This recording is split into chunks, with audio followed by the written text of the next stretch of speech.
Sure, yeah, and that's the I can imagine the administration's challenge of trying to communicate this because the intricacies of how trade deficits and the reserve currency kind of pair together is very wonkish.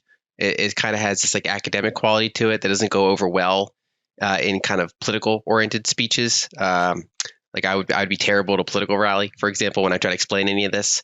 And so we kind of have this situation where and this was outlined back during the Bretton Woods system by Triffin, as you mentioned, which is that having the reserve currency does come with a bunch of benefits. Is historically called a exorbitant privilege, but then it has certain costs to maintain it. And those costs can vary a bit depending on how the system's structured. So, for example, back in the Bretton Woods era, the cost was that we kept draining our gold reserves. We basically had to kind of keep paying out our gold reserves to maintain that part of the system.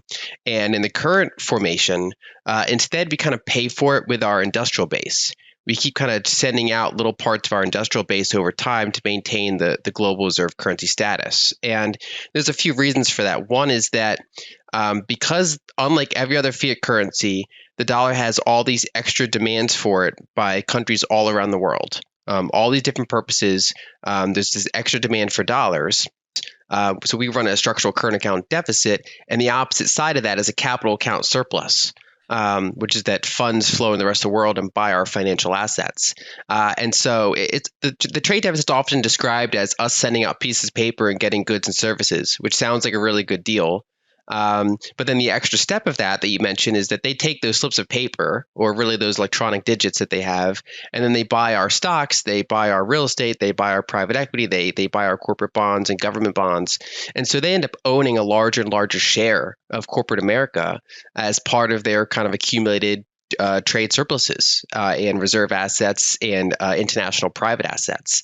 And the consequence of this, if you kind of like view the foreign sector as an intermediary, we're basically constantly kind of taking economic vibrancy out of Michigan and Ohio and rural Pennsylvania where the steel mills were. We're kind of taking it out of our Rust Belt, causing it to become the Rust Belt. And then we're stuffing it back into financial assets in New York and Silicon Valley and certain other places, mainly along the coasts. And this went on for approximately four plus decades, really ever since you can say kind of the early of like Bank for International Settlements has kind of tried to map out the estimated size of that, but it varies. So even the conservative measure is 20-1. Realistically, it's higher. And part of that, so all of that debt creates demand for dollars. All of that is like inflexible demand. If you've got a mortgage on your house denominated in dollars, you have a demand for dollars, whether or not you like the dollar or not. And that applies to the whole world and multiple domestic entities. And that's why like a lot of, kind of views that the dollar is like doomed in the near term are always off, because there's literally way more inflexible demand for dollars than there are dollars in the system. And that's why this system kind of perpetuates itself for such a long period of time, and why the network effects of a reserve currency are so strong. It's not as simple as a bunch of countries getting together and deciding to repudiate the currency and switch to another currency. Kind of like how social media networks have network effects, kind of like how communication protocols have network effects. In financial markets, anything with liquidity has network effects, and the same thing applies to money and debt structures.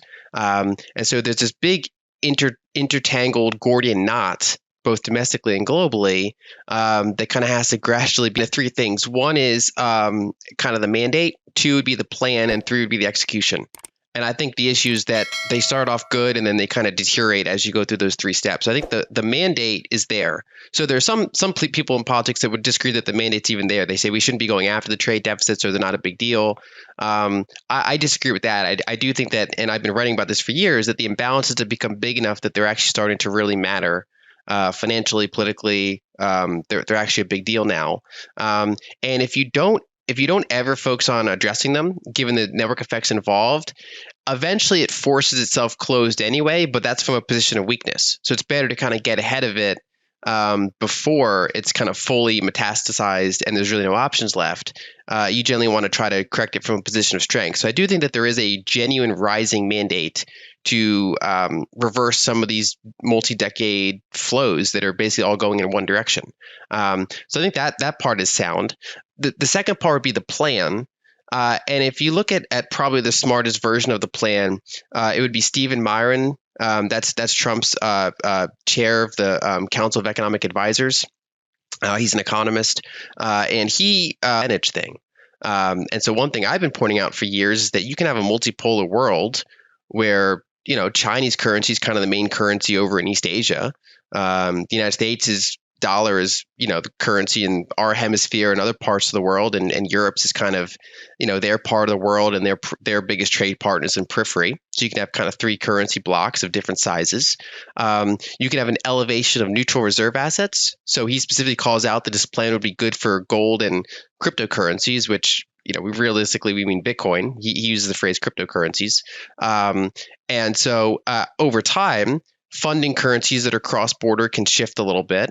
There can be different incentives to maybe have the world shove less of its asset flows into U.S. assets and instead buy things like gold or Bitcoin or potentially some other assets from other countries and kind of diversify this to some extent. And then there's also various mitigants, because if you weaken the dollar, you risk higher inflation, you risk higher bond yields at a time when fiscal deficits and U.S. interest expense are very high.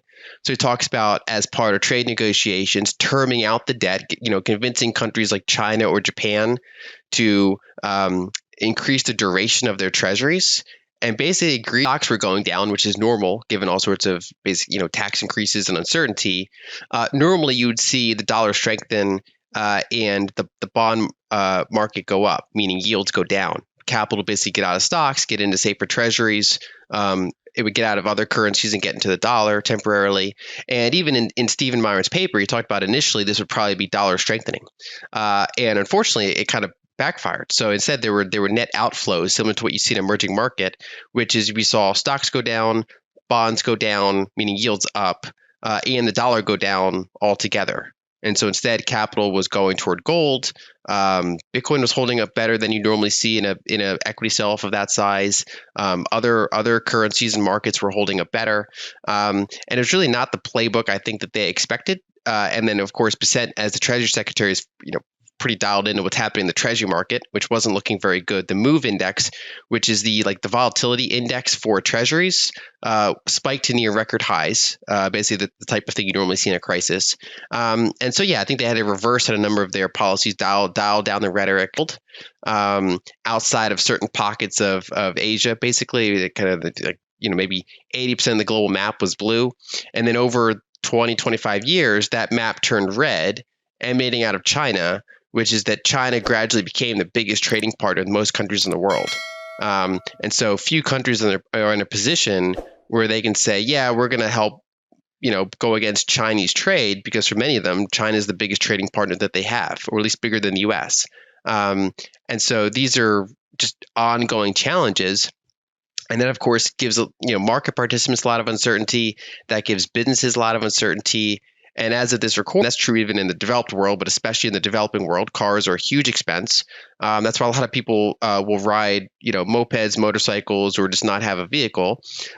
So China would come in and say, well, here's like a $15,000 vehicle, or $20,000, SUV, or $25,000 SUV, for example, with decent quality, and they kind of hit that inflection point where the quality and price were very attractive. So every year when I go to Egypt, there's more Chinese cars on the road than there were the prior year, just like growing their pie in that country and many other BRICS countries around the world, emerging markets in general, and that's just a part of the capital stack that they're going through.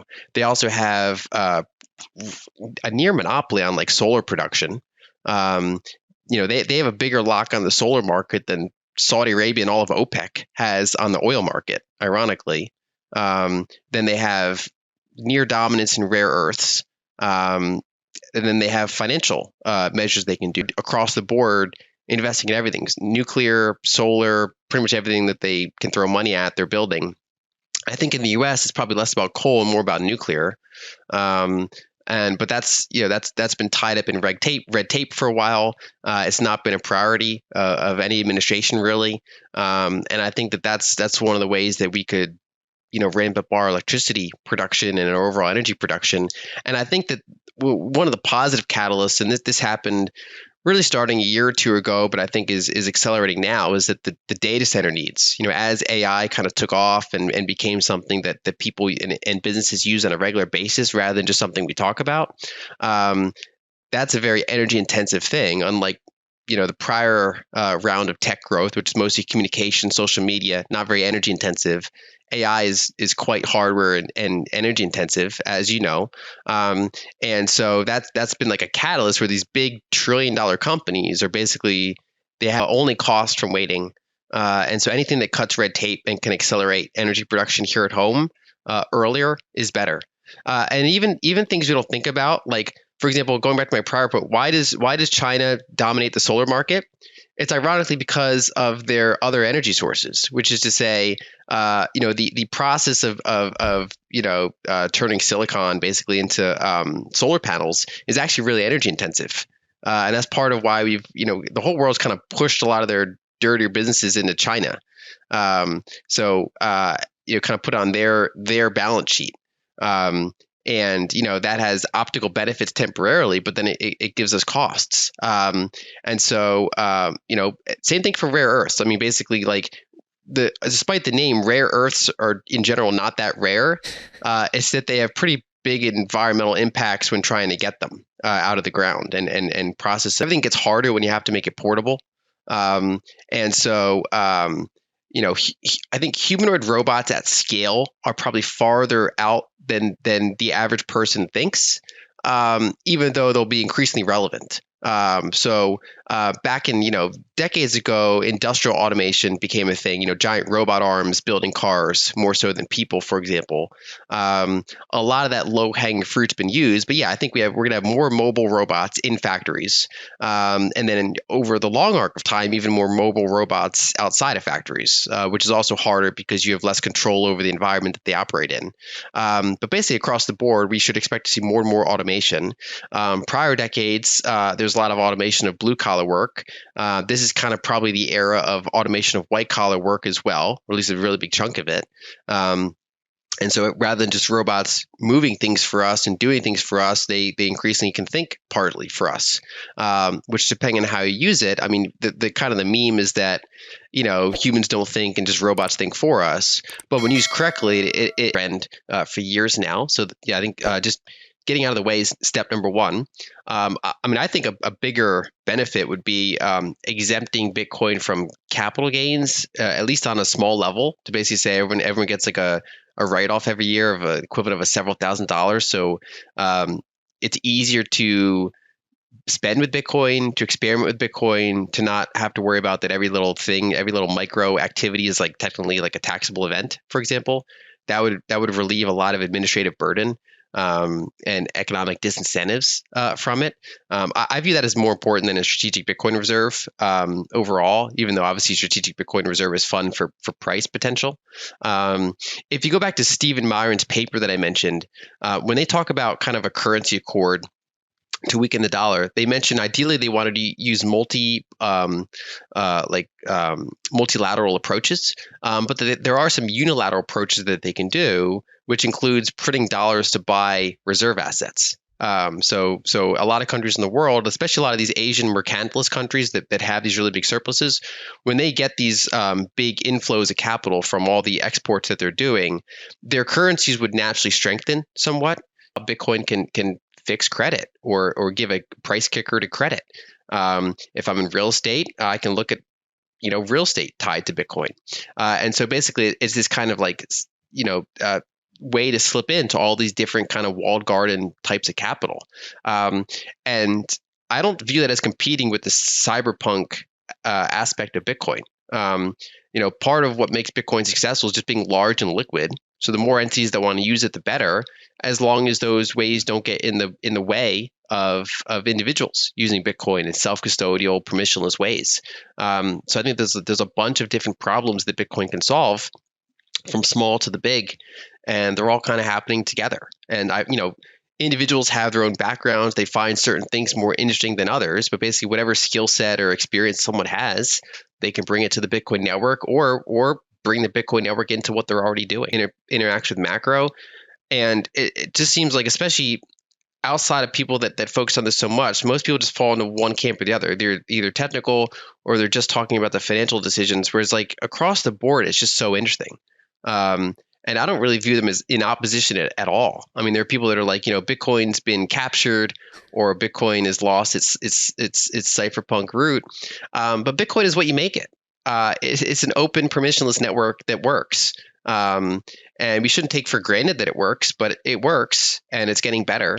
And there are people that buy it and make Bitcoin IOUs and Bitcoin financial products, and it works for them.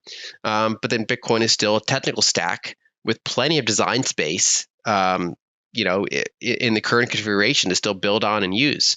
And then especially as demand increases, we have to make more efficient use of block space, more efficient use of resources. Sometimes during periods of abundance, so at least less chance of attacks, including attacks against privacy, attacks against ownership, that kind of thing, at least in the US. Europe's a kind of a different beast, but there are pockets around the world where it's politically pretty in a decent place, and then the whole tech stack that allows the tech stack to flourish pretty well. I think the fact that Bitcoin's kind of forming this like price base above and below 100K, and 100K is kind of boring now, I think is bullish. So whether you look at potential price action, integration into existing financial structures, the tech stack, the political risks and opportunities around it, I am bullish. It's not something you want to take for granted, but I think that everything I see now, the future is pretty bright for it. And that still takes a long time. You talked about the network effects of the dollar and the network effects of all these existing things. So never expect too much to happen in 1 year or 2 years. But like, subscribe, and turn on notifications. Support the channel by liking this video, subscribing, and enabling post notifications for more content on crypto and digital assets. Check out our other videos and share your thoughts in the comments below. Your engagement helps with the YouTube algorithm and keeps the content coming. Thanks for your support. Enjoy the video.